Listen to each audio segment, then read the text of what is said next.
Charcuterie board seems to be very popular nowadays. I love building these two-tier ones. Take a look at how I do it. If you're going to keep the bark on, you got to make sure that you can stabilize it so that when you go to machine it, it doesn't come apart and break off. So the best thing to do is clean it with a wire brush, take the compressor, blow out all the dirt and all the debris. This is very important for the next step as well.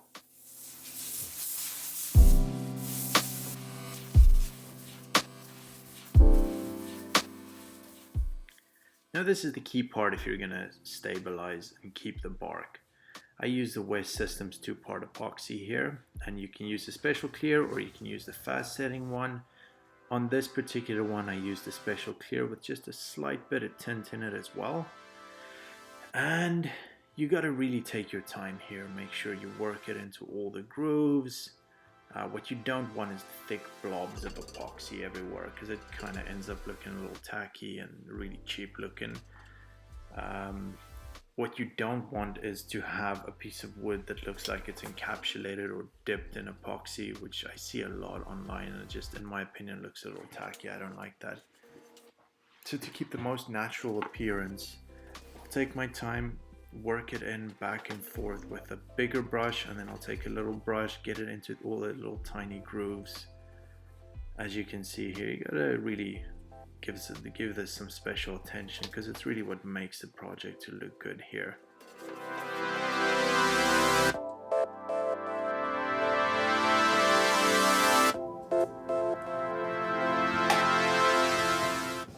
And then take a torch, work out some of the bubbles. If you see bubbles popping, make sure you don't heat it up too much as the bark will set on fire, so be careful there.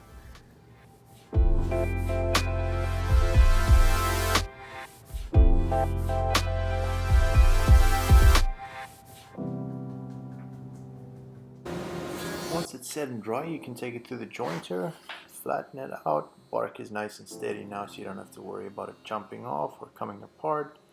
So I'll flatten the one side, nice and easy. I take at most a millimeter at a time, and then once I have a flat surface, I'll pop it through the planer, flatten the other side until it looks the way I want it to look, or I keep it at about an inch of thickness or so, just to keep it steady. You don't want to have it too thick or too thin. That's really up to preference here. Now with the CNC, I'll add a little bit of a personal touch here, using a 60-degree V-carve bit with the logo that I created and altered it a little bit online. And this is what really gives it that personal touch. People love this stuff. And here's a trick to clean off the fuzz. Nice and clean.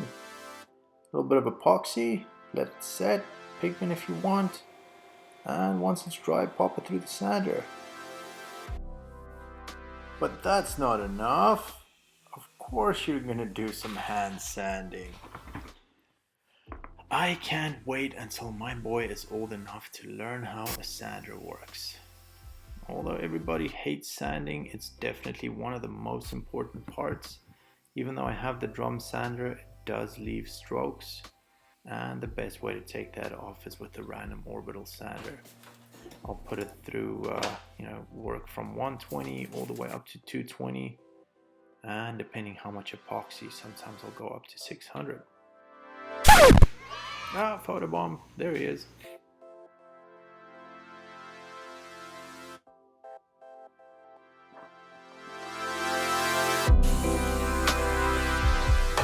Try to be pretty consistent with branding everything that I make. Sometimes I miss it, but for the most part, my favorite part is the finish.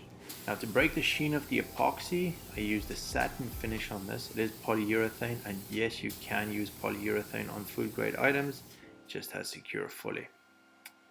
The tree part, that's really the rustic part of this, I want to make sure that I cut it parallel, and that's why I use this little slit here. I'll mark this out with a pencil so I can recess it for stronger joinery. And with a downcut router bit, I'll recess a pocket, I'd say about a 1/4 inch or so deep. That really depends on how big your pieces are and the strength of joinery required.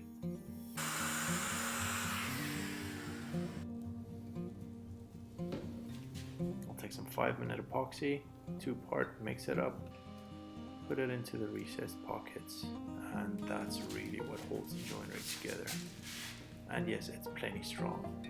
If it's a bigger piece, sometimes I'll reinforce it with some screws, but in this case it's something small, it's plenty strong with the 5-minute epoxy.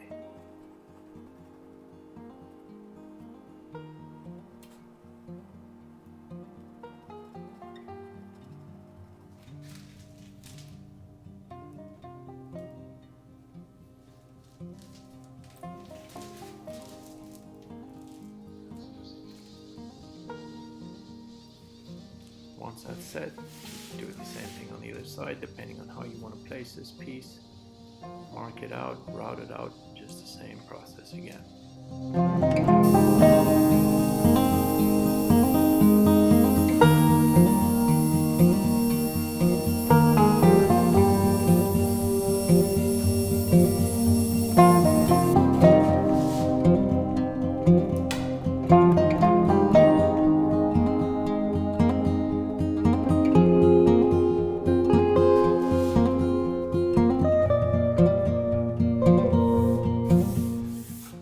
Just the final touch to put some felt feet on it. There's many different other things you could use, like sometimes I use rubber feet. I just didn't have any at this point, so just use the felt, which works just fine. It's just to, not scratch the countertop or anything like that.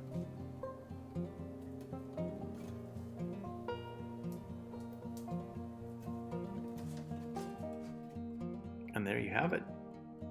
I really like the way this turned out. These are some of my favorite things to make. I really love making them, and I do a lot of them. My wife's friends love these, so pretty much everyone we know has one of these already. Thanks for watching.